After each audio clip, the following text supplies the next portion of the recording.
വറഹ്മത്തുള്ളാ. പ്രിയപ്പെട്ടവരെ, ഇന്ന് നമ്മോടൊപ്പം ഉള്ളത് ഞങ്ങളെ താഴേക്കോട് മഹലിൻ്റെ ജനറൽ സെക്രട്ടറി.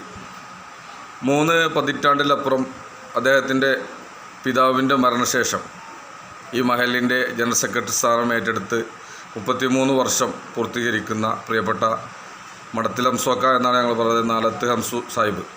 അദ്ദേഹം നമ്മുടെ മഹലിൻ്റെ കാര്യങ്ങൾ 33 വർഷമായി കൃത്യമായി അതിൻ്റെ മുന്നിൽ നിന്ന് നേതൃത്വം നൽകി മഹലുമായി ബന്ധപ്പെട്ട എല്ലാ കാര്യങ്ങളിലും കൃത്യമായി അദ്ദേഹത്തിൻ്റെതായ കൈമുദ്ര പതിപ്പിച്ച് പാരമ്പര്യമായി അത് കൊണ്ട് നടക്കുന്ന രീതിയിൽ ആ കുടുംബം വളരെ കൃത്യതയോടുകൂടെ തന്നെ അതിന് നേതൃത്വം നൽകുന്നു എന്നതിൽ അതിയായ സന്തോഷം. ഏതായാലും ഈ ഒരു അസുലഭ മുഹൂർത്തത്തിൽ 3-ാം തീയതി പുനർനിർമ്മാണം കഴിഞ്ഞ് ഉദ്ഘാടന കർമ്മം നിർവഹിക്കുന്ന ഈ ഒരു പള്ളിയുടെ അതിൻ്റെ ഒരു നേതൃപരമായ പങ്കുവഹിക്കുന്ന പ്രിയപ്പെട്ട ഹംസുക്ക, അദ്ദേഹത്തിന് ഒരുപാട് കാര്യങ്ങൾ പള്ളിയുമായി ബന്ധപ്പെട്ട് അദ്ദേഹത്തിൻ്റെ ഈ ഭാരവാഹിത്വം ഏറ്റെടുത്തതുമായി ബന്ധപ്പെട്ടും മറ്റു കാര്യങ്ങളും ഈ പുനർനിർമ്മാണത്തിൻ്റെ കാര്യങ്ങളൊക്കെ പറയാനുണ്ടാവും. അദ്ദേഹത്തെ അതിനുവേണ്ടി ആദരപൂർവ്വം സ്വാഗതം ചെയ്യുകയാണ്.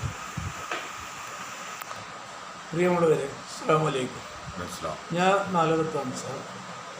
പക്ഷെ പറഞ്ഞ പോലെ തന്നെ 1990 എൻ്റെ വാപ്പ മരിച്ചപ്പോൾ നമ്മളെ കല്ലടി ഹംസാജി അടക്കമുള്ള നമ്മുടെ അന്നത്തെ മഹല്ല് കമ്മിറ്റി ആൾക്കാർ AK കാസിമെ, അതുപോലെ മാളികത്തടി മാനാഖാനെ എൻ്റെ വീട്ടിൽ ആളെ വന്ന് ക്ഷണിച്ച് കമ്മിറ്റി യോഗത്തിലേക്ക് വിളിച്ച് അങ്ങനെ ഈ പള്ളീൻ്റെ ജനറൽ സെക്രട്ടറി സ്ഥാനം, എൻ്റെ വാപ്പാൻ്റെ സ്ഥാനം ഏറ്റെടുക്കണമെന്ന് എന്നോട് ആവശ്യപ്പെടുകയും ഞാൻ ജോലിയിലാണ്, എനിക്ക് പ്രയാസമുണ്ട് എന്നൊക്കെ പറഞ്ഞെങ്കിലും ഇതൊന്നും വന്ന് അവർ കൂട്ടാക്കാതെ നിർബന്ധമായി എന്നെ ജോലി ഏറ്റെടുപ്പിക്കുക ചെയ്തത്. അന്ന് മുതൽ ഇൻഷാ അല്ലാഹ് ഇന്ന് വരെ ഞാൻ ആ സ്ഥാനത്ത് തുടർന്നുകൊണ്ടിരിക്കുക. നമ്മുടെ ഈ പള്ളി എന്ന് പറഞ്ഞാൽ വളരെ പ്രധാനപ്പെട്ട ചരിത്ര പ്രധാനമുള്ള ഒരു പള്ളിയാണ് നമ്മുടെ ഈ പള്ളി. നമ്മളെ ഈ പള്ളി നമുക്കറിയാം, ഈ പ്രദേശത്ത് ജുമാഅത്ത് പള്ളി ഉണ്ടായിരുന്നത് പുത്തനങ്ങാടി പള്ളിയാണ് നമുക്കൊക്കെ മതിലായിട്ടുണ്ടായിരുന്നത്. പുത്തനങ്ങാടി പള്ളിയിലേക്ക് മണ്ണാർക്കാട് നിന്ന് പോലും കാളവണ്ടിയിൽ ജനാസ കൊണ്ടുവരുന്നതായി പഴമക്കാർ പറഞ്ഞിട്ടുണ്ട്. അപ്പോൾ ആലോചിച്ച് നോക്കണം പള്ളി ദൗർലഭ്യം എത്രയായിരുന്നു എന്നുള്ളത്. അതിനുശേഷം വളരെ വർഷങ്ങൾക്ക് ശേഷമാണ് കക്കോത്ത് ജുമാ മസ്ജിദ് വരുന്നത്. അത് ഒരു 350-375 കൊല്ലം ആയിപ്പോൾ കക്കോത്ത് ജുമാ മസ്ജിദ് വന്നിട്ട്. അതിന് ശേഷം നമുക്ക് വട്ടപ്പറമ്പ് മഹല് പള്ളിയാണ് വരുന്നത്. വട്ടപ്പറമ്പ് മഹല് പള്ളി വന്ന് വലിയ താമസമൊന്നും ഇല്ലാതെ തന്നെ നമ്മുടെ താഴേക്കോട് നമ്മൾ ഈ പള്ളി തുടങ്ങാൻ നമുക്ക് അള്ളാഹുവിൻ്റെ അനുഗ്രഹം കൊണ്ട് നമുക്ക് സാധിച്ചു. അതെങ്ങനെയാണെന്ന് വെച്ചാൽ എൻ്റെ ഒരു ഉപ്പാപ്പ, ഞങ്ങൾ നാലത്ത് ഫാമിലിയുടെ കാരണവർ 1750-800 വർഷത്തിലെടുത്ത് ജീവിച്ചിരുന്നത്. 750-നും അതിന് ശേഷം ജീവിച്ചിരുന്നതാണ്. ആ കാലത്ത് കുത്തുബ് സമാൻ സൈദാലവി മമ്പളം തങ്ങൾ അദ്ദേഹത്തിൻ്റെ നല്ല ഒരു സൗഹൃദ ബന്ധം പുലർത്തിയിരുന്നു. അതുപോലെ തന്നെ നമ്മൾ അബ്ദുൽ തങ്ങൾ ഇവർ 3 ആളും നല്ലൊരു സൗഹൃദ ബന്ധം പുലർത്തിയിരുന്ന ഒരാളാണ്. ഈ വട്ടപ്പറമ്പ് മഹല് പള്ളി വന്നതിന് ശേഷം കുറഞ്ഞ കാലങ്ങളെ ആയിട്ടുള്ളൂ. ഈ മഹാനായ തങ്ങൾ അവറുകൾ ഇവിടെ കൊളങ്കരയിൽ താമസിക്കുന്ന നാലകത്ത് കുഞ്ഞുണ്ണി എന്നവരുടെ വീട്ടിൽ വരുന്ന സമയത്ത് നീ സ്വന്തമായിട്ട് താഴേക്കോട് ജുമാഅത്ത് പള്ളി സ്ഥാപിക്കണമെന്ന് ആവശ്യപ്പെടുകയും അത് അംഗീകരിച്ചുകൊണ്ട് തങ്ങളോട് അപ്പം തന്നെ സ്ഥാനം നിർണ്ണയിക്കാൻ പറഞ്ഞു. അങ്ങനെ സ്ഥാനം നിർണ്ണയിച്ചുകൊണ്ട് പണി ആരംഭിച്ച്. അന്ന് ഇന്നത്തെ പോലെ മെക്കനൈസ്ഡ് ഒന്നുമല്ലല്ലോ, അപ്പോൾ ഒക്കെ ഹാൻഡ് മെയ്ഡാണല്ലോ. കല്ല് വെട്ടണം, മരം വീരണം, ഇങ്ങനെയുള്ള ഏതാണ്ട് വർഷങ്ങൾ എടുത്തിട്ടുണ്ട് ആ പണി പൂർത്തിയാക്കാൻ. 2 നില കെട്ടിടത്തിൽ നല്ല വഴമയിൽ നല്ല മരങ്ങളൊക്കെ ആയിട്ട് നല്ല രീതിയിൽ ആ പണി പൂർത്തീകരിക്കേണ്ടായി. അതങ്ങനെ ആദ്യം തന്നെ അദ്ദേഹത്തിൻ്റെ പേരിലുണ്ടായിരുന്ന ജന്മഭൂമി സർവേ നമ്പർ 59-ൽപ്പെട്ട 1 ഏക്കർ 28 സെൻറ്റ് സ്ഥലം, ഇപ്പോൾ നമ്മുടെ പള്ളി നിൽക്കുന്ന സ്ഥലം, അത് പള്ളിക്ക് വേണ്ടി വഖഫ് ചെയ്ത് അതിലാണ് പണി ആരംഭിച്ചത്. ആ പള്ളി, ആ സ്ഥലം ഇന്നും നമ്മുടെ റവന്യൂ രേഖകളിൽ നീക്കി ഭൂമിയാണ്. അതിന് നമുക്ക് നികുതി കൊടുക്കണം. ആ പള്ളിപ്പണി കഴിഞ്ഞതിന് ശേഷം നമ്മൾ അതിൻ്റെ ഉദ്ഘാടനത്തോടായോടുകൂടി തന്നെ നമ്മളെ മഹാനായ തങ്ങൾ അവരുള്ളതിൽ പങ്കെടുത്തുകൊണ്ട് അതിൽ നിസ്കാരം ആരംഭിച്ചതിന് ശേഷം അന്ന് അദ്ദേഹം വന്നിരുന്ന കാളവണ്ടിയിലാണല്ലോ അന്ന് വരുന്നത്, കാറിലല്ലോ. അപ്പം അന്ന് ആ വണ്ടിയിൽ ഉപയോഗിച്ചിരുന്ന തലേണ, അതുപോലെ വളരെ കറാമത്തുള്ളൊരു കുന്തം, ഒരു വടി, അത് രണ്ടും നമ്മൾ പള്ളിയിലേക്ക് സംഭാവന തന്നു. നമ്മൾ ഇന്നും 11-ാം രാവിനും 12-ാം രാവിനും ആ തലേണയിൽ സക്കീന വെച്ചാണ് നമ്മൾ മൗലൂദ് പാരായണങ്ങൾ നടത്തുന്നത്. മറ്റു നമ്മൾ ആ വടി ഇപ്പോഴും നമ്മളിവിടെ സൂക്ഷിച്ചു വരിക.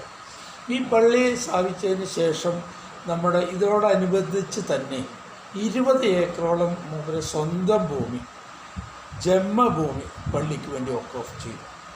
അത് നമ്മളെ ഇന്ന് കാണുന്ന NH റോഡിൻ്റെ വടക്കും തെക്കും വരുന്ന സ്ഥലമാണ്. നമ്മളെ പാലം മുതൽ കുണ്ടനോലം വരെ വരുന്ന ഭൂമിയാണ് 20 ഏക്കർ.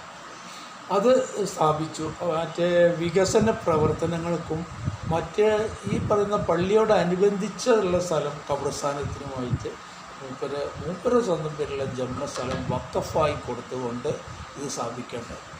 ആ കാലത്ത് ഇവിടെ വീടുകളൊക്കെ വളരെ കുറവാണ്.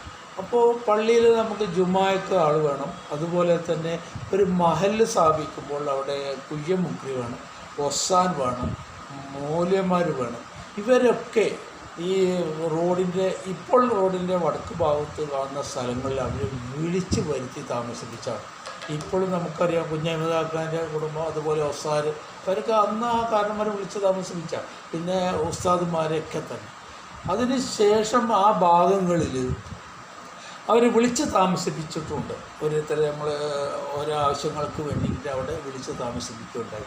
പിന്നെ പള്ളി നിൽക്കുന്ന ഈ ഭാഗത്ത് തന്നെ നമ്മൾ ഈ ഖബർസ്ഥാനത്തിന് നമുക്കറിയാം, നീണ്ട് ഈ കിടക്കുന്ന ഈ ഭാഗങ്ങളൊക്കെ ഖബർസ്ഥാനമായിട്ട് അന്ന് മുതൽ ഇന്ന് വരെ ഉപയോഗിച്ച് കൊണ്ടുവരികയാണ്.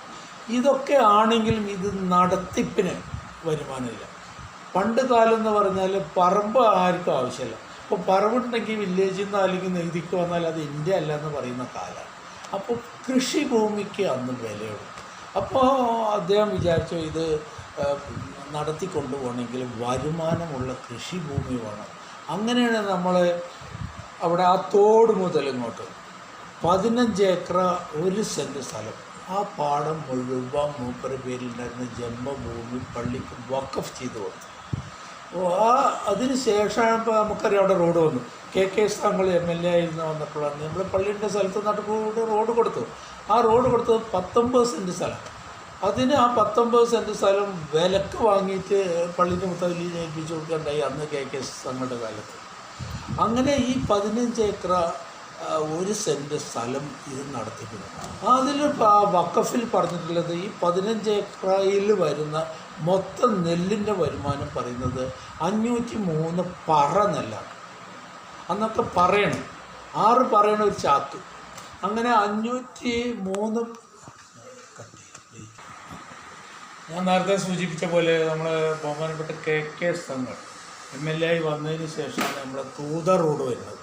ആ തൂതർ റോഡ് വരുമ്പോൾ നമ്മുടെ ഈ വഖഫിൻ്റെ ഇടയിൽ കൂടി തന്നെ കൊടുക്കണം റോഡ് എന്നുള്ള ഇതിൽ വന്നപ്പോഴാണ് നമ്മളെ പള്ളിക്കുളത്തിൻ്റെ അവിടുന്ന് തോട് വരെയുള്ള സ്ഥലം 19 സെൻറ്റ് സ്ഥലം റോഡിനായി വിട്ടുകൊടുത്തു. പക്ഷേ തങ്ങൾ അത്രയും സ്ഥലം അന്നത്തെ മുത്തവല്ലിമാർക്ക് വാങ്ങി തിരിച്ചേൽപ്പിച്ചു. കാരണം വഖഫ് അങ്ങനെ വിടണ്ടെന്നുള്ളത്.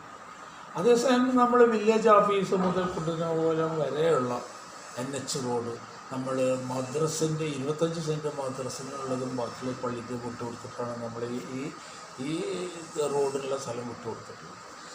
ഞാൻ പറഞ്ഞു വന്നത് നമ്മൾ നടത്തിപ്പിനുള്ള ചിലവ് അതിന് 15 ഏക്കർ കൃഷിഭൂമിയാണ്. അന്നൊക്കെ വളരെ പ്രധാനപ്പെട്ട, അന്ന് പണമല്ല. ഈ 15 ഏക്കർ കൃഷിഭൂമിയിൽ കൃഷി പാട്ടത്തിനടുത്ത് ചെയ്താൽ 503 പറ നെല്ലാണ്. ഈ നെല്ലാണ് ഓരോരുത്തർക്കും ശമ്പളം. അപ്പോൾ നമ്മളെ ഖത്തീബിന് 1 ചാക്ക് നെല്ലാണ് ഒരു മാസത്തേക്ക്. അപ്പോൾ 12 മാസത്തേക്ക് 12, അത് 72 പറഞ്ഞില്ല. മുക്രിക്കും അങ്ങനെ തന്നെയാണ് 72 ഒരു ചാക്ക് ഒരു മാസത്തിന് അതിന് ശമ്പളം. ഇന്ന് നമ്മൾ ശമ്പളം ആലോചിച്ച് നോക്കിയാലായിരുന്നു. പിന്നെ അതുപോലെ തന്നെ ആ കാലത്ത് അന്ന് ഇതിന് മുഴുവനുള്ള വഖഫ് ചെയ്തു. അത് നമ്മളെ തങ്ങളെ മഖാമിൽ ഓത്ത്, പള്ളിയിൽ 2 വിധം ഓത്ത്, 3 ഓത്ത് മറ്റേ ഖുർആൻ പറയാനുണ്ടായി. അതിന് 144 പറ നെല്ല് ഇതിൽ വകയിരിച്ചു. അതുപോലെ തന്നെ നമ്മളെ മഖാമിലെ നേർച്ചക്ക് 5 പറ നെല്ല് വകവളിച്ചു. പിന്നെ നമ്മളിവിടെ 11-ാം രാവ് 12-ാം രാവ് അതുപോലെ മമ്പുറത്തങ്ങളുടെ നേർച്ച, പിന്നെ പെരുന്നാളിന് 27-ാം രാവ്, ഇതിനൊക്കെ നിലുവാക പിടിച്ചിട്ടുണ്ട്. അതിന് പുറത്ത് നമ്മളെ ഇത് വിളക്ക് കത്തിക്കാൻ എണ്ണ, അതുപോലെ മറ്റുള്ള മെയിൻ്റനൻസുകളൊക്കെ വരുമല്ലോ, അതിനൊക്കെ കൂടെ 100 പറ നെല്ല് വിളിച്ചിട്ടുണ്ട്. ഇങ്ങനെ 503 പറ നെല്ല് ഒരു വർഷത്തിൽ വക വിളിച്ചിട്ട് പാട്ടം വരാണ്. അതുകൊണ്ട് ഇത് നടന്നു പോകേണ്ട രൂപത്തിലാണ്. ഇത് പള്ളി സ്ഥാപകൻ പറഞ്ഞത് കിയാമന്നാൾ വരെ ഒരാളെ മുന്നിൽ ഒരു ഉറുപ്പിക കൈ നീട്ടാതെ ഈ സ്ഥാപനം നടന്നു പോകണം എന്നുള്ള ഉദ്ദേശത്തോട് കൂടിയാണ് ഇത്രയും വഖഫ് ചെയ്തത്. പക്ഷെ ഇത് ചെയ്യാൻ നമുക്ക് നമ്മളെ ഒരുവിധമുള്ള ഭൂമികളൊക്കെ അന്യാധീനപ്പെട്ടു പോയി. പല നിയമങ്ങളും ഈ രാജ്യത്ത് വന്നു. എന്നാലും നമ്മൾ കുറേയൊക്കെ നമുക്ക് തിരിച്ചു കിട്ടിയിട്ടുണ്ട്. അങ്ങനെ പോകും. പിന്നെ ഈ പള്ളി രൂപീകരണ സമയത്ത് തന്നെ ഒരു പ്രധാന സംഭവം എന്ന് പറഞ്ഞാൽ നമ്മൾ അതിലപ്പോൾ തങ്ങൾ പാപ്പാൻ്റെ മരണം ഉണ്ടായി. അദ്ദേഹം മരിച്ചപ്പോൾ ഇത് എവിടെ മറയണം എന്നുള്ള പ്രശ്നങ്ങൾ പറഞ്ഞു. അവസാനം അവരെ കുടുംബങ്ങൾ പറഞ്ഞു താഴെക്കോട് മറയണം എന്ന് പറഞ്ഞു. അങ്ങനെ നമ്മൾ കുഞ്ഞമ്മി പാപ്പാനെ സമീപിച്ച് മറിയാനുള്ളത് വെച്ചപ്പോൾ അവരെ കുടുംബങ്ങൾ പറഞ്ഞു മൊത്തം പള്ളിൻ്റെ ഒരു ഖബർസ്ഥാനത്ത് അവിടെ പറ്റില്ല, ഞങ്ങൾക്ക് വേറെ സ്ഥലം തരണം, അങ്ങനെ വേറെ സ്ഥലം എഴുതി തരണം, അതിലേ മറയുള്ളൂ എന്ന് പറഞ്ഞു. അപ്പോൾ അങ്ങനെ വന്നപ്പോൾ നമ്മൾ ഈ പാപ്പ വീട്ടിലില്ല. പിന്നെ എവിടെയാണ് ഇന്നത്തെ പോലെ ടെലിഫോണിലോ മൊബൈലോ ഒന്നുമില്ല. കാളവണ്ടിയിൽ എവിടെയെങ്കിലും എന്തെങ്കിലും ആവശ്യത്തിന് അവർ തിരിച്ച് വന്നിട്ട് ചെയ്യാൻ പറ്റുള്ളൂ. തങ്ങൾ പാപ്പ നമ്മൾ പറഞ്ഞിട്ട് മറയുക എന്ന് പറഞ്ഞെങ്കിലും അവർ സമ്മതിച്ചില്ല. അങ്ങനെ 3 ദിവസം വരെ ജനാസ വെച്ചു എന്നും 5 ദിവസം വരെ വെച്ചു എന്നും പറയപ്പെടുന്നുണ്ട്. 3 ദിവസത്തിലേറെ വന്നു. ആ വന്നതിന് ശേഷമാണ് മൂപ്പര് വീട്ടിൽ വന്നതിന് ശേഷം മൂപ്പര് സാധിച്ചു, മൂപ്പര് എഴുതി കൊടുത്തു. ആ എഴുതി കൊടുത്തങ്ങാണ്ട് തങ്ങളെ മറയാനിൽ ഏതാണ്ട് 1 സെൻറ്റാണ് ആ സ്ഥലം എന്നാണ് ഞാൻ ഓർക്കുന്നത്.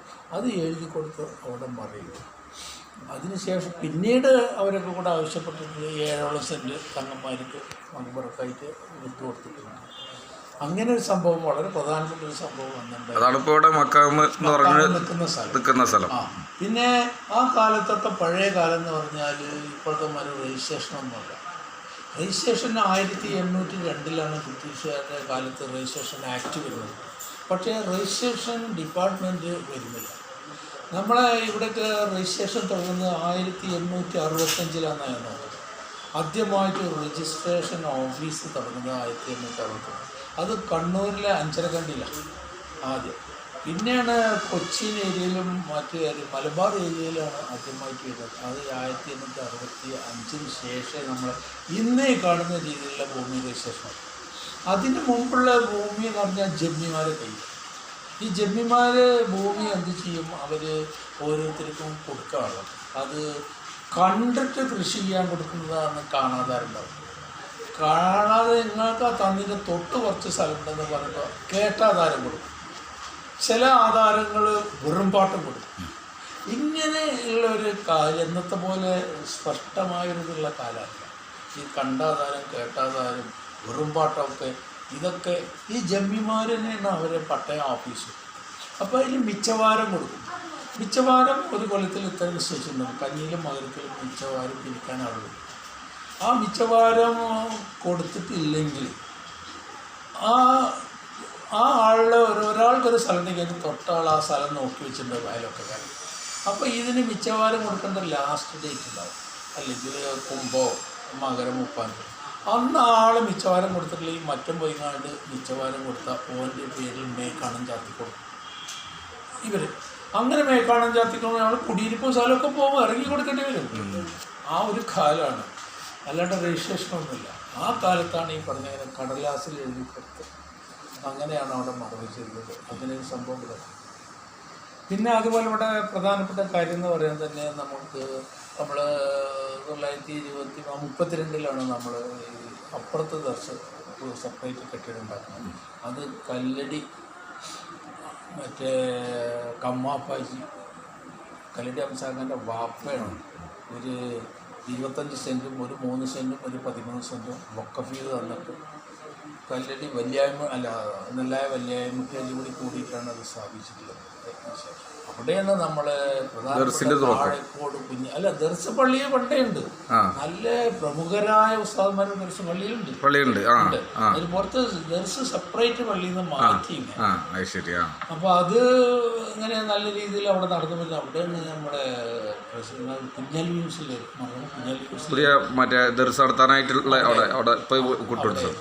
അത് 100ഓളം കുട്ടികളൊക്കെ ഉണ്ടായിരുന്നു. മൂപ്പര് ഇവിടുന്ന് അലനല്ലൂർക്ക് നടക്കുക ചെയ്യാം. അവിടുന്ന് ഇങ്ങോട്ടും നടക്കും. ആ നടക്കുമ്പോൾ ഒരു പറയുന്നത് കേട്ടത് ഒരു സഞ്ചിയിൽ പറങ്ങേണ്ടി കീഴും. ആ അരക്കുമ്പോൾ ഭാഗത്ത് ഊടുവഴിയാണല്ലോ, അപ്പുറം അപ്പുറം പോലെ ഇങ്ങോട്ട് തോണ്ടിയിട്ടിട്ടാവില്ല. അങ്ങനെ അവിടെ പറങ്കി തോട്ടുണ്ടായി എന്ന് പറയുന്നത്. അങ്ങനെ നമ്മൾ വളരെ കാലം അങ്ങനെ ഉണ്ടായിരുന്നു. അതിന് ശേഷമാണ് നമ്മൾ അത് പൊളിച്ചു പണിയെടുക്കുന്നു പറഞ്ഞാൽ അങ്ങനെ 92 നമ്മൾ പൊളിച്ചു പണി. 94 അബ്ദുലേൽ ഞാനും കൂടിയാണ് കല്ലടി അലി ഗൾഫിൽ കൊണ്ടുപോയി. നമ്മളെ കാതിയർ അബ്ദുലേരും പ്രസിഡന്റുമായ കാതിയരുമാണ് നമ്മുടെ മലയാളത്തിൽ. ഞാനും അബ്ദുലേരും കൂടി അങ്ങനെ പോയി. നമ്മൾ കുറേയൊക്കെ നമ്മുടെ നാട്ടിൽ നിന്ന് വിളിച്ചെങ്കിലും അന്ന് നമുക്കൊരു 15 ലക്ഷം അവിടെ നിന്ന് കിട്ടി. 93 ഗൾഫിൽ നിന്ന് 92 അന്ന് 15 ലക്ഷം വലിയ എമൗണ്ടാണ് ഗൾഫിൽ നിന്ന്. അതിലാണ് നമ്മളത് പുതുക്കി ആ രൂപത്തിൽ ഇപ്പോൾ പിന്നീട് ദർശന കാര്യം ഞാൻ വരാം. പിന്നെ നമ്മൾ ഈ പള്ളിൻ്റെ ഈ കാര്യങ്ങളൊക്കെ ഈ രൂപത്തിലൊക്കെ ആയപ്പോൾ ഒരു 175 1800 ശേഷം ഒരു 175 കൊല്ലമായപ്പോഴേക്കും നമ്മളെ പള്ളിയിൽ സ്ഥലം പോരാതെ വരികയും അതിൻ്റെ സേഫ്റ്റി പ്രശ്നമായി വന്നു. ആ പ്രശ്നമായി വന്നപ്പോൾ അന്ന് അത് പൊളിച്ച് പണിയെടുക്കാറ്. അപ്പോൾ അതിനുശേഷം ഇപ്പോൾ ഞാൻ പ്രത്യേകം പറയാനുള്ളത് ഈ സ്ഥാപകൻ നാലകത്ത് കുഞ്ഞുണ്ണി എന്ന് പറഞ്ഞ ആളുടെ മകളെ കല്യാണം കഴിച്ചത് നെല്ലായ പോക്കരാച്ചി. അപ്പോൾ ഈ കുഞ്ഞുണ്ണി എന്ന് പറഞ്ഞ ആളുടെ മരണശേഷം പള്ളിൻ്റെ ഭരണം നെല്ലായ പോക്കരാജിന് കഴിഞ്ഞു. മരുമകനായിട്ട് കുഞ്ഞിമോമ്മ എന്ന് പറഞ്ഞ മകളുടെ ഭർത്താവ്. പിന്നെ വേറൊരു മകളുണ്ടായിരുന്നു, അത് മണ്ണാർക്കാട് കല്ലടിക്കാർ കൊടുക്കാറുണ്ട്. ഇവിടെ നമുക്ക് ബന്ധം വരുന്നത്. ഈ പോക്കരാജിയുടെ മരണശേഷം പിന്നെ കുഞ്ഞിമമ്മു ആജി, അതുപോലെ മേട്ടി ആജി, പിന്നെ പിന്നെ നമ്മളെ അക്കരെ സേട്ടിന്റെ വാപ്പ ഇവര് മുത്തവല്യ ആയിട്ടാണ് പോകുന്നത്. പിന്നെ അങ്ങനെ അവസാനം വന്ന് ലാസ്റ്റിൽ ഇതിന്റെ കാര്യങ്ങൾ മമ്മദാജിനടുത്ത് മാത്രമേ നെല്ലായ മമ്മദാജിയായി ഈ കാര്യങ്ങൾ വരുമാനം മറ്റുമൊക്കെ പ്രശ്നമായി വന്നപ്പോൾ അങ്ങനെ യോഗം വിളിച്ചങ്ങാണ്ട് പള്ളി കൊണ്ട് നടക്കാൻ പ്രയാസമാണ്, അതുകൊണ്ട് കമ്മിറ്റി ഒക്കെ. അപ്പോൾ ഈ മമ്മദാജിക്ക് ശേഷം കുറച്ച് കാലം ബ്രൈൻകുട്ടിയൊക്കെ ഉണ്ടായിരുന്നു.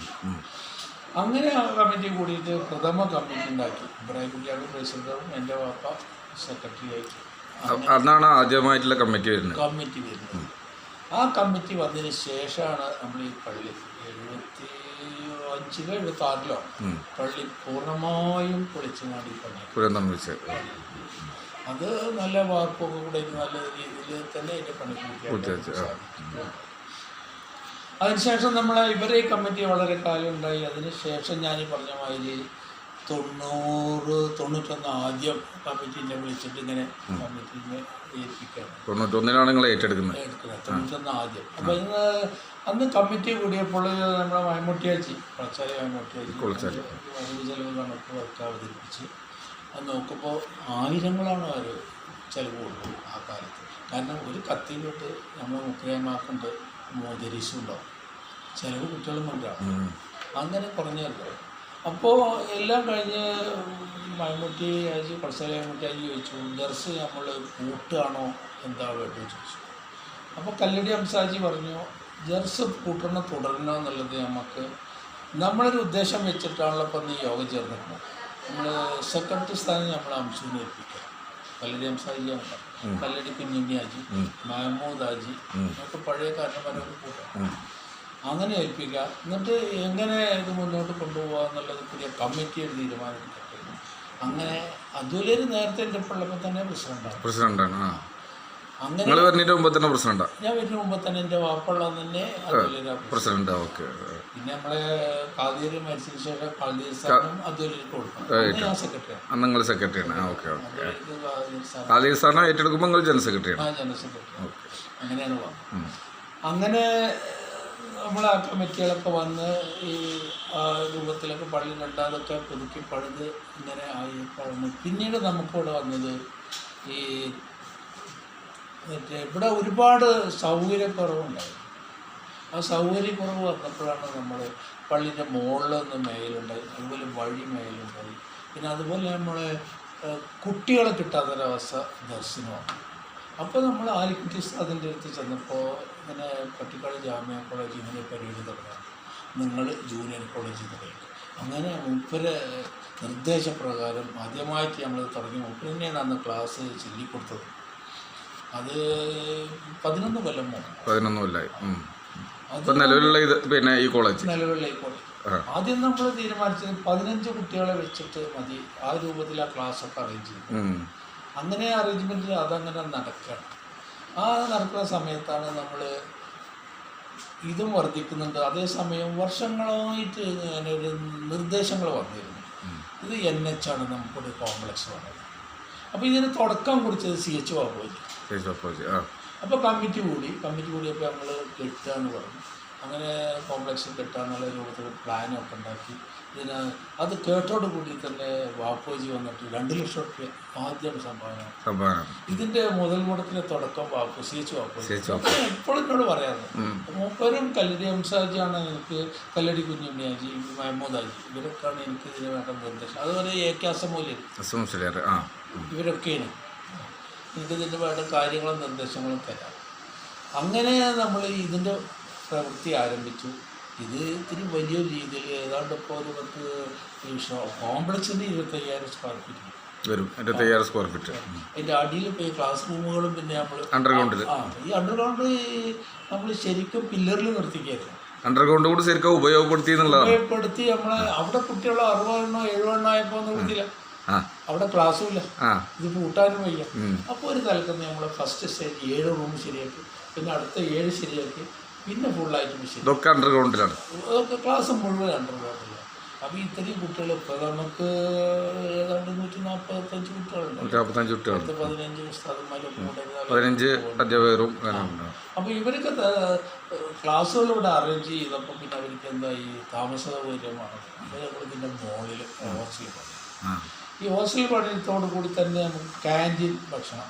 അപ്പോൾ നമ്മൾ നല്ല രീതിയിൽ 200 ആൾക്ക് ഭക്ഷണം കഴിക്കേണ്ട ക്യാൻറ്റീൻ പണി. അത് കഴിഞ്ഞിട്ട് പിന്നെ അവർക്ക് വേണ്ട ഇതിനകത്തുള്ള കോളേജിന് വേണ്ട സൗകര്യങ്ങൾ എന്താ വെച്ചാൽ smart class room, computer room, reading room, rest room, എല്ലാം ആധുനിക രീതിയിൽ നമ്മൾ ഇന്ന് കോളേജ് എല്ലാ സൗകര്യമായിട്ട് ഇവിടെ ഉഷാറാക്കി.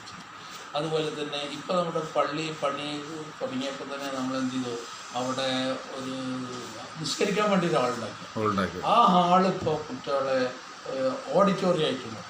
അപ്പോൾ ഫുൾ സിംഗ് എല്ലാം ആയി. പിന്നെ അതിലെടുത്താണ് ഇപ്പോൾ ഈ ബാത്റൂമുകളൊക്കെ പൊളിഞ്ഞ സൗകര്യം വന്നപ്പോൾ ഇപ്പോൾ രക്ഷിതാക്കൾ വന്നതാണ് ഇതിൽ പ്രയാസം പറഞ്ഞ പണി അതിൽ ഒരു 2.5 ലക്ഷം 3 ലക്ഷത്തോളം വിദ്യാർത്ഥികളുടെ സംഭാവന, വിദ്യാർത്ഥികളെ രക്ഷിതാക്കൾ ബാക്കി നമ്മൾ മാലിന്യക്ക് കൂടിയിട്ടാണ് ഇപ്പോൾ ഈ സൗകര്യം ബാത്റൂമിൻ്റെ പണിയാണ് തോന്നിയത്. അപ്പോൾ അല്ലെന്നില്ല നല്ല ഇതിൽ കുട്ടികളൊക്കെ വന്നപ്പോൾ തുടങ്ങി വലിയ കുഴപ്പം. പിന്നീട് നമുക്കിവിടെ പ്രധാനപ്പെട്ട വിഷയം എന്താ വെച്ചാൽ പള്ളിയിൽ സ്ഥലം പോരായിരുന്നു. നമുക്കിവിടെ എന്ന് പറഞ്ഞാൽ 1400 വീടല്ലേ, 1400ഓളം പോയിട്ടുണ്ട്. ഈ 1400 2 വന്നാൽ 2800 ഒരാൾ വന്നാലും 1400. നമ്മുടെ നിലവിലെ പള്ളിയിൽ ഒരു 700-750 സൗകര്യം നിലവിൽ ഉണ്ട്. അപ്പോൾ അങ്ങനെ തന്നെ ഞാൻ അന്ന് കമ്മിറ്റി വിളിച്ചങ്ങാണ്ട് അതിനൊരു പ്ലാൻ ഉണ്ടാക്കി. ചെറിയ തോതിലൊരു പ്ലാൻ. പള്ളീൻ്റെ 2 ഭാഗത്തും 7 മീറ്ററിൽ എക്സ്റ്റെൻഡ് ചെയ്തതാണ്. കുറഞ്ഞ മണ്ണ് 1 കോടി എസ്റ്റിമേറ്റ് നമ്മൾ ഇതിൻ്റെ എഞ്ചിനീയറൊക്കെ ഉണ്ടാക്കിച്ചു. അപ്പോൾ അതൊക്കെ വന്നപ്പോൾ പിന്നീട് അതിൽ ചർച്ച വന്ന് 3 ഭാഗത്തേക്ക് എക്സ്റ്റെൻഡ് ചെയ്യാമെന്നുള്ളത്. അങ്ങനെ 3 ഭാഗത്തേക്കും എക്സ്റ്റെൻഡ് ചെയ്തുകൊണ്ട് ചെയ്യുക. അപ്പോൾ അങ്ങനെ ഏരിയ കൊണ്ടുവന്നപ്പോൾ 2 നിലയിലായി 10,000 സ്ക്വയർ ഫീറ്റ് 2 നില. താഴെ ആ പറഞ്ഞ പോലെ 5000 കറി അണ്ടർഗ്രൗണ്ടിലാണ് അതിലൊരു 5000 ഇരിക്കുന്നുണ്ട്. അപ്പോൾ ഈ പള്ളിൻ്റെ പണി രൂപത്തിലൊക്കെ പറഞ്ഞപ്പോൾ അങ്ങനെ തന്നെ നമ്മൾ പല പള്ളികൾ പോയി കണ്ടപ്പോൾ നല്ല പ്ലാൻ നമ്മുടെ സെബീർ അസോസിയേറ്റ്സ് സാഹിബിൻ്റെ മോനെ സെബീർ വന്നങ്ങാണ്ട് ഒരു പ്ലാനൊക്കെ ഉണ്ടാക്കി. ആ പ്ലാനൊക്കെ ഉണ്ടാക്കിയപ്പോൾ നമ്മുടെ കെ ഉസ്താദും ഞാനും ഒക്കെ തന്നെ നിലവിൽ പ്രസിഡന്റ് കെ ഉസ്താദ്. കെ ഉസ്താദ് അപ്പോഴേക്കും അത് മുസ്ലിയാർ മരണശേഷം അല്ലല്ല കെ അല്ല അന്ന് പ്രസിഡന്റ് സ്ഥാനം ഏറ്റെടുത്തത് അത് മുസ്ലിയാർ മരണശേഷമാണ്. അതല്ല മൂപ്പരോട് കൂടി ആലോചിച്ചിട്ട് കൂടി കെനോടും അതുപോലെ നമ്മളെ അതുപോലെയും കൂടി ആലോചിച്ചു ഇത് പള്ളി പൊളിക്കാതെ നമ്മൾ വലുതാക്കാന്നുള്ളൊരു തീരുമാനത്തിൽ. അപ്പോൾ ഇയാളെ പ്ലാനും കാര്യങ്ങളും കണ്ടിട്ട് നോക്കുമ്പോൾ പള്ളിൻ്റെ ഏറ്റവും മുകളിൽ നില പൊളിക്കണം. പിന്നെ ഞാനൊക്കെ ഇരുന്ന് ആ പുറത്തെ പള്ളി പൊളിക്കണം. അപ്പം ഒരു 30% നിലവിലുള്ള പള്ളി പൊളിക്കണം. എന്നിട്ട് ചുറ്റും ഇതൊന്ന് പൊക്കിങ്ങാണ്ട് ആണ് പള്ളി ഉണ്ടാക്കും. അത് ആലോചിച്ചപ്പോൾ എത്രയാണെങ്കിലും ഏച്ചിക്കാൻ മരിച്ചു. അപ്പോൾ വീണ്ടും ഞാൻ 2 ജനറൽ ബോഡി വിളിച്ചു. 2 ജനറൽ ബോഡിയിലും ഈ പ്ലാൻ അവതരിപ്പിച്ചു. അപ്പോൾ പലവരും നിർബന്ധമായിട്ടും നിലനിർത്തിക്കൊണ്ട് തന്നെ വേണമെന്ന് പറഞ്ഞു. അപ്പോൾ അതിലെ പ്രയാസങ്ങൾ പറഞ്ഞ് മനസ്സിലായി കൊടുത്തപ്പോൾ എല്ലാവരും സമ്മതിച്ച് അപ്പോൾ നമ്മളങ്ങനെ പൂർണ്ണമായിട്ടും നീക്കം ചെയ്തുകൊണ്ട് തന്നെ പുനർനിർമ്മിക്കാൻ തീരുമാനിച്ചു. അങ്ങനെ ഒരു തീരുമാനം നമ്മൾ എടുത്തത് വളരെ നന്നായി ഇപ്പോൾ എല്ലാവർക്കും ഇപ്പോൾ തോന്നുന്നുണ്ട്. അന്ന് നമ്മളത് ചെയ്തിരുന്നത് എന്തായിരുന്നു, നമ്മളാ പള്ളി 10 അടി ആയിട്ടുണ്ടാവുള്ളൂ ഓരോ നിലയിലും. ഇപ്പം നമ്മളിത് 16 അടിയാണ്. 16 അടി ആയിട്ടുണ്ട്. അപ്പോൾ ഈ 10 അടി അവിടെ നിർത്തി കഴിഞ്ഞ് 16 അടി ചുറ്റുണ്ടാക്കിയാൽ പിന്നെ ഉള്ളിലെ പള്ളിയിൽ നിന്ന് കോണി വെച്ച് കുട്ടികൾ അങ്ങനെ പ്രയാസങ്ങളൊക്കെ ജനങ്ങളെ ബോധ്യപ്പെടുത്തുകയാണ്.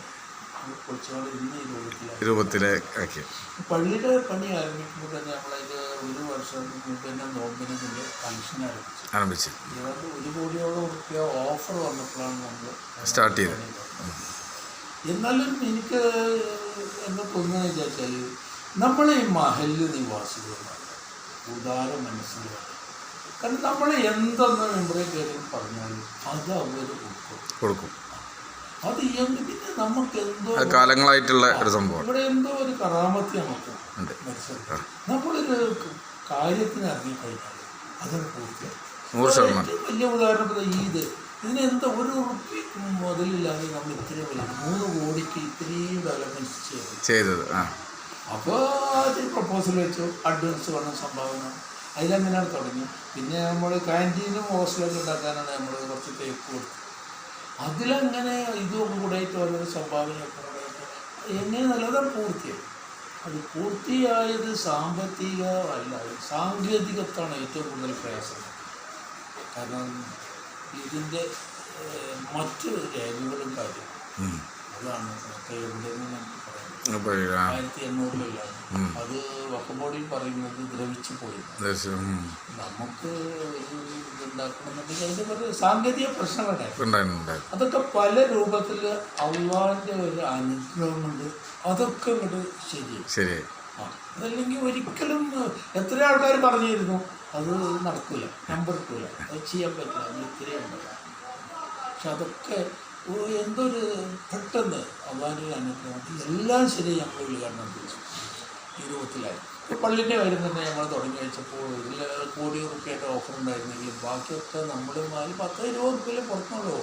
ഇവിടുന്നല്ലേ ഇപ്പം നിലവിൽ 5-5.5 കോടി 5.5 കഴിഞ്ഞ് ഇനി വന്നുകൊണ്ട് 6 കോടിയോളം റുപ്യ മൊത്തം 5 തീരുന്ന. ആ രൂപത്തിൽ. അതുപോലെ തന്നെ അതിൻ്റെ മരങ്ങൾ വേണമെന്ന് പറഞ്ഞപ്പോൾ അവിടെ പള്ളിയിൽ പറഞ്ഞു ആരോഗ്യ മൂപ്പുള്ള തേക്കാരൊക്കെ പറഞ്ഞു അതിന് പൂർണ്ണമായ മരങ്ങൾ സ്പോൺസർ കിട്ടി. പിന്നെ ഓരോ വർക്കുകൾ ഇങ്ങനെ ഓരോന്ന് സ്പോൺസർ ചെയ്തു. ഞാനും മാനാക്കിയാണ് 2 നില കൈ. അതിപ്പോൾ പൂർത്തിയായി, ഫൈനൽ പണി പൂർത്തിയായി. ഇങ്ങനെ 2 നിലക്ക് 10-11 ലക്ഷം. അതിന്റെ പിന്നെ മറ്റേത് ജനൽ കെട്ടിൽ അങ്ങനത്തെ ഐറ്റംസ്. ടൈൽ വർക്ക് 2 നിലക്കല്ലേ, ഫ്ലോർ ടൈല്. അതുപോലെ ഇനിയിപ്പോ സ്ത്രീകൾ നിസ്കരിക്കാനുള്ള സ്ഥലം ഞാൻ ടൈലിട്ടോളാന്ന് പറഞ്ഞു. അതിന്റെ പണി ഇപ്പൊ നടക്കും. എങ്ങനെയാണ് പിന്നെ മനോജി അല്ലേ, നിങ്ങൾ മനോജി അല്ലേ, നാലത്ത് മനോജി നിങ്ങളും കൂടി, പിന്നെ സ്കൂൾ മാനേജർ. ഞാനും മാനാക്കി കൂടിയാണ് ചെയ്യുന്നത്. അത് നമ്മളെന്നാ വൈദ്യുതി ഓഫർ അത് ഇൻഷാല്ലാ ഇപ്പോൾ ഈ 2-4 ദിവസം കൊണ്ട് അത് പൂർത്തിയാക്കാം. നമ്മൾ അതുപോലെ ഞാൻ ചെയ്ത വരുന്ന അപ്പോൾ ഈ ഗ്രൗണ്ട് ഫ്ലോറിൽ സ്ത്രീകൾക്ക് നിസ്കരിക്കേണ്ട സ്ഥലത്തും ഫ്ലോർ ഇട്ട് കൊടുക്കാൻ നിങ്ങൾ അല്ല അത് ഇപ്പുറത്ത് മറ്റേ ബാത്റൂമിൻ്റെ തൊട്ട് അത് ഞാൻ ചെയ്ത് കൊടുക്കാന്ന് പറഞ്ഞിട്ടുണ്ടോ? 2 ദിവസം കൊണ്ട് തുടങ്ങും. Okay okay. ഇപ്പം ഞാൻ പറഞ്ഞു തരുന്നത് എന്താ വെച്ചാൽ നമ്മൾ ഈ മഹലിലുള്ളവർ ഇവിടെ ഒരു കാര്യം പറഞ്ഞു. ഞാൻ ഫസ്റ്റ് തന്നെ എന്നെ ഈ ചാർജ് ഏൽപ്പിച്ചപ്പോൾ ഞാൻ ആദ്യമായിട്ട് നമുക്ക് കിട്ടിയതിന് ഞാൻ തോന്നുന്നത് സൂപ്പിയിലൊരു മോളെ കല്യാണം ആയിരുന്നു തോന്നുന്നു. സൂപ്പിയിലെ മുദരിസ് അതാണ് ഫസ്റ്റിൽ അറിഞ്ഞതെന്ന് എനിക്ക് തോന്നുന്നു. അങ്ങനെ ഓരോ വീട്ടിലും കയറിയിട്ടുണ്ട് നമ്മൾ കമ്മിറ്റിക്കാർ. അപ്പോൾ ഓരോരുത്തർക്കും ഇങ്ങനെ പറഞ്ഞ കാര്യങ്ങൾ മനസ്സിലാക്കി. ഞാൻ പറഞ്ഞില്ലേ ഒരു 15,000 20,000 ഒക്കെ ആണ് 91 നമ്മൾ ടോട്ടൽ ഉണ്ടായിരുന്നു. ഇന്ന് നമ്മൾ 65 ലക്ഷം മാറ്റത്തിലാണ്. ജനങ്ങൾക്കൊരു വിശ്വാസം വന്നു നമ്മുടെ മാലിലേക്ക് കൊടുത്താൽ അത് ആ കാര്യത്തിന് വിനിയോഗിക്കും, കൃത്യമായി വിനിയോഗിക്കുന്ന വിശ്വാസം വന്നു. അപ്പോൾ നമ്മൾ എന്താവശ്യപ്പെട്ടാലും അത് തരാൻ. നമ്മൾ ഇത് തുടങ്ങിയപ്പോഴും പലവർക്കും ആശങ്ക ഉണ്ടായിരുന്നു 5 കോടി കൊടുക്കുന്നതൊക്കെ. കാരണം ഒന്നാമത് ഈ നോട്ട് നിരോധനം അതുപോലെ ഈ ഇഷ്യൂലാണ്. അല്ലെങ്കിൽ നമുക്കൊന്നൊരു പ്രശ്നം. നിലവിലിപ്പോൾ ഈ 5 കോടിയിൽ 20 ലക്ഷം അല്ലാത്തൊക്കെ മഹല്ല നിവാസികളാണ്. അപ്പോൾ അതിന് അന്ന് അങ്ങനെ കാര്യങ്ങളൊക്കെ ഈ നിലയിൽ എത്തിപ്പോയി. നല്ല രീതിയിലാണ് ഇപ്പോൾ അതിൻ്റെ ഉദ്ഘാടന കാര്യങ്ങളൊക്കെ. അപ്പോൾ അതിന് നമ്മൾ സബ് കമ്മിറ്റി ഉണ്ടായിരുന്നു. പിന്നെ ഈ എഞ്ചിനീയറുടെ കൂടെ തന്നെ അതിന് വേണ്ട എല്ലാ ഡീറ്റെയിൽസ് ആയിട്ട് കാര്യങ്ങളൊക്കെ നമ്മൾ മാസം മുൻപേ എടുത്തുകൊണ്ടൊപ്പം തന്നെ ഉണ്ടായിരുന്നു. കാരണം ഞാൻ വളരെ തിരക്കായിട്ട് എല്ലാം കൂടെ പിന്നെ കോൺട്രാഡിക്ടറിയും വേണ്ട. അപ്പോൾ പിന്നെ ഒരാളെ തന്നെ മുന്നിൽ നിർത്തിക്കൊണ്ട് ഞാനും പക്ഷെ മുമ്പ് എന്ത് കാര്യം എന്നത് ആലോചിച്ചിട്ട് ഏതായാലും നല്ലൊരു രീതിയിൽ തന്നെ നമുക്കൊരു ഒരു സ്വപ്ന സൗധം എന്നുള്ള നിലക്ക് തന്നെ.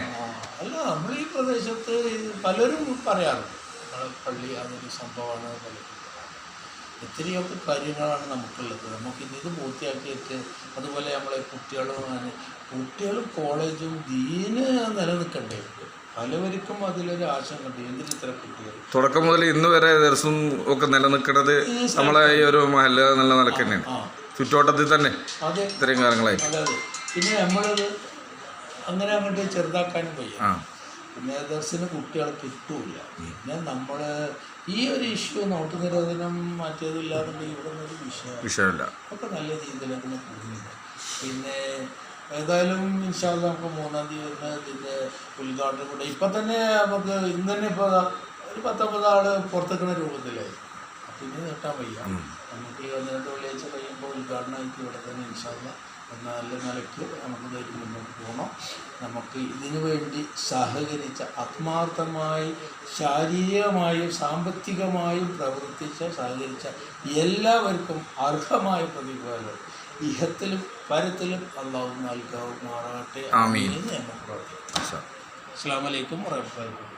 അപ്പോൾ ഏറെ സമയം ഇന്നത്തെ ഈ ഒരു വീഡിയോയിൽ വളരെ കൃത്യമായി തന്നെ A to Z കാര്യങ്ങൾ മഹലിൻ്റെ തുടക്കം മുതൽ അത് തുടങ്ങിയ അന്ന് മുതലുള്ള ഏകദേശം ഒരു പോയിൻ്റ് വെച്ച് ബഹുമാനനായ നമ്മുടെ ജനറൽ സെക്രട്ടറി വളരെ കൃത്യമായി തന്നെ പാരമ്പര്യമായി അത് ഏറ്റെടുത്ത ഒരു കാര്യം മുതൽ ഇന്ന് വരെയുള്ളതിൻ്റെ ഏകദേശ രൂപങ്ങളൊക്കെ വളരെ കൃത്യമായി പറഞ്ഞു. ഏതായാലും ഇന്നത്തെ ഈ വീഡിയോയിൽ അദ്ദേഹത്തിന് സമയം അനുവദിച്ചതിന് ഒരുപാട് നന്ദിയും കടപ്പാടും അറിയിക്കണം. മഹലിൻ്റെ ഒരു നിവാസി എന്നുള്ള നിലയ്ക്ക് എല്ലാവിധ കടപ്പാടും പ്രിയപ്പെട്ട സെക്രട്ടറിക്ക് അർപ്പിച്ചുകൊണ്ട് ഇന്നത്തെ വീഡിയോ ഇവിടെ പര്യവസാനിക്കുകയാണ്. അപ്പോൾ എല്ലാവരും 3-ാം തീയതി നടക്കുന്ന നമ്മുടെ ഉദ്ഘാടന വേളയിലും 1-ാം തീയതി 2-ാം തീയതി നടക്കുന്ന മറ്റു പ്രോഗ്രാമിലും എല്ലാവരും സജീവ സാന്നിധ്യം ഉറപ്പിക്കണമെന്ന് വിനീതമായി അഭ്യർത്ഥിച്ചുകൊണ്ട് ഇന്നത്തെ ഈ പരിപാടി ഇവിടെ അവസാനിപ്പിക്കുന്നു. എല്ലാവർക്കും നന്ദി, നമസ്കാരം. അസ്സലാമു അലൈക്കും വറഹ്മത്തുള്ളാഹി തആല വബറകാതുഹു.